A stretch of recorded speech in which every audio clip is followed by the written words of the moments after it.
Sir, હા, વાક્યમાં must નો ઉપયોગ કઈ રીતે કરી શકાય? Must, MUST must. અચ્છા, મસ્ટ જે છે ને એ કોઈ પણ વસ્તુ ફરજિયાત હોય, બરોબર, એ કાર્ય તમારે કરવું જ પડે એમ. એ ન કરો તો કોઈ દંડનીય કાર્યવાહી થાય અથવા એનું કોઈ નુકસાન હોય તો ત્યાં મસ્ટનો ઉપયોગ થાય. આમ કરવું જ જોઈએ, ફરજિયાત કાર્ય. દાખલા તરીકે you must drive on left, મતલબ ડાબી બાજુ ગાડી ચલાવવી જ જોઈએ. ધારો કે નથી ચલાવતા તો એના માટે દંડનીય કાર્યવાહી થઈ શકે. બીજું, you must wear helmet while riding a bike, ગાડી ચલાવતી વખતે હેલ્મેટ પહેરવું જ જોઈએ. હવે ધારો કે અનિચ્છનીય ઘટના થાય તો તેનું નુકસાન થાય. એટલે જે કાર્ય ફરજિયાત હોય, આમ કરવું જ જોઈએ, ત્યાં મસ્ટનો ઉપયોગ થાય. બીજું, કોકને સ્ટ્રોંગ સલાહ આપો, તમે મજબૂત સલાહ આપો છો પણ એકદમ સ્ટ્રોંગ કે ભાઈ તારે આમ કરવું જ જોઈએ, તો ત્યાં પણ મસ્ટનો ઉપયોગ કરી શકાય.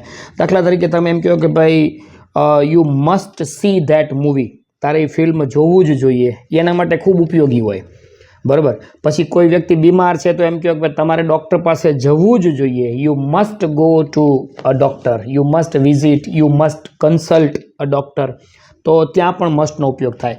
બીજું, તમે કોઈ મજબૂત અનુમાન કરો, સ્ટ્રોંગ અનુમાન કે આમ જ હશે, ત્યાં પણ મસ્ટનો ઉપયોગ થાય. દાખલા તરીકે તે ઓફિસમાં જ હશે, he must be in the office. તે ઘરે જ હશે, he must be at home, right. ત્યાં પણ મસ્ટનો ઉપયોગ થાય.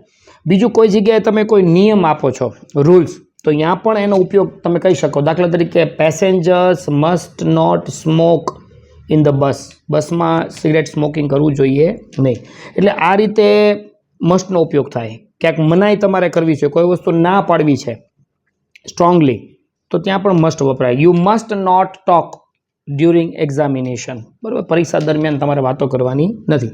મસ્ટ એ મોડલ ઓક્ઝિલરી છે, મસ્ટ સાથે ક્રિયાપદનું મૂળ રૂપ મૂકવાનું, એટલે વાક્ય એમનું હકાર બની જાય. નકાર બનાવવા માટે મસ્ટ નોટ, આમ કરવું જ જોઈએ, ત્યાં મસ્ટનો ઉપયોગ થાય. Okay, thank you.